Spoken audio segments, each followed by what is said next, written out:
Nintendo tiene una nueva vía legal por la cual avanzar y todo parece apuntar a que Palworld sí robó algo de Pokémon, pero ¿esto será suficiente para terminar con el éxito de Pocket Pair? ¿Están listos? Comencemos.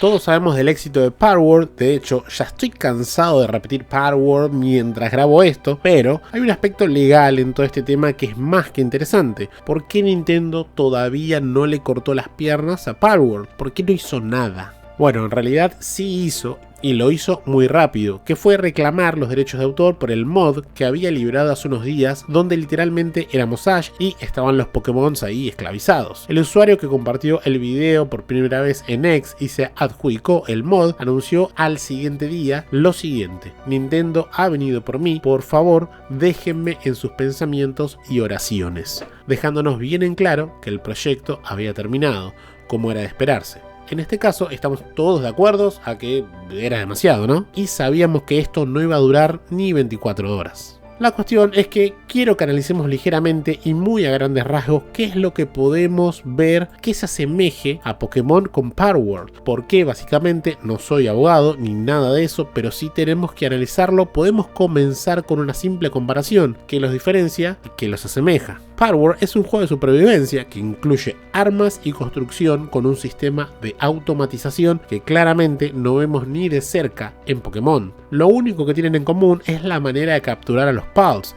con cosas muy parecidas a las Pokébolas, y los bichos que, seamos realistas, sí se parecen bastante, pero ni siquiera su sistema de peleas es por turnos, así que el tronco principal del asunto y las deducciones no se parecen, salvo por los Pals. Ahora bien, ¿esto es suficiente? No. ¿Ustedes creen que si fuera suficiente Nintendo estaría en sus oficinas de brazos cruzados como si nada pasara? No, mi ciela, ya hubiera actuado. Entonces, ¿por qué no lo hace? ¿O qué está esperando? Bueno, y es que si nos ponemos a analizarlo brevemente, la idea de capturar criaturas no viene ahora ni las inventó Game Freak. Podemos poner como ejemplo Shin Megami Tensei, donde ya podíamos capturar criaturas y pelear por turno y esas cosas, y todo esto pasó a finales de los 80. De hecho, el concepto de criaturas en los videojuegos podemos verlo desde mucho antes, y es más, si nos ponemos a hilar un poquito más fino, a día de hoy hay gente que en medio de toda esta polémica comenzó a comparar los primeros Pokémon con las criaturas de Dragon Quest. Y no sé qué pensarán ustedes, pero si nos ponemos en una imagen a verlos detenidamente, se parecen un poco, me parece, ¿no? También podemos decir que el sistema de peleas de criaturas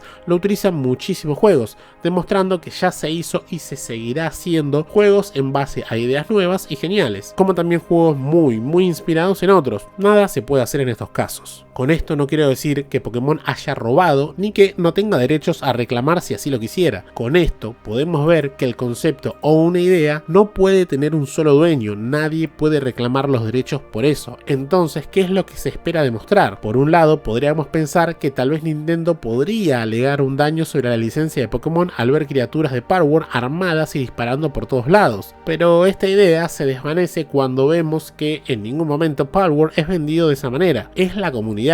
Internet es quien lo vende de esa forma, con memes sobre memes, burlándose y comparando ambos mundos, por lo cual mucho legalmente no se puede avanzar en este tema. Ahora bien, en las últimas horas, varios usuarios y desarrolladores de otras empresas comenzaron a demostrar que el modelado 3D de las criaturas podrían ser los mismos que los de Pokémon, o sea, utilizaron assets y los modificaron levemente, por lo cual esto sí se podría denunciar por parte de Nintendo. Algunos, además de esto, también especulan con la utilización de alguna inteligencia artificial para la modificación de estos assets, porque si bien estéticamente son muy parecidos y vemos leves modificaciones, en proporción a las criaturas originales de Pokémon son casi idénticas. ¿Qué posibilidades hay de que la gente de Pocket Pair haya diseñado criaturas que, además de ser parecidas, proporcionalmente su tamaño y diseño en 3D sean justo casi iguales o idénticas a las de Pokémon? Esto podría ser una puerta o entrada legal por la cual Nintendo podría hacer una hermosa demanda por los derechos de autor, pero como ven, el mundo legal de los videojuegos es un terreno bastante pantanoso con muchos recovecos legales que podríamos hablar en otros videos con casos similares donde ya sabemos el final. ¿Ustedes qué creen? ¿Finalmente Nintendo podrá dar el segundo paso, ya que el primero lo hizo con el mod, y avanzar sobre Palworld? En mi caso,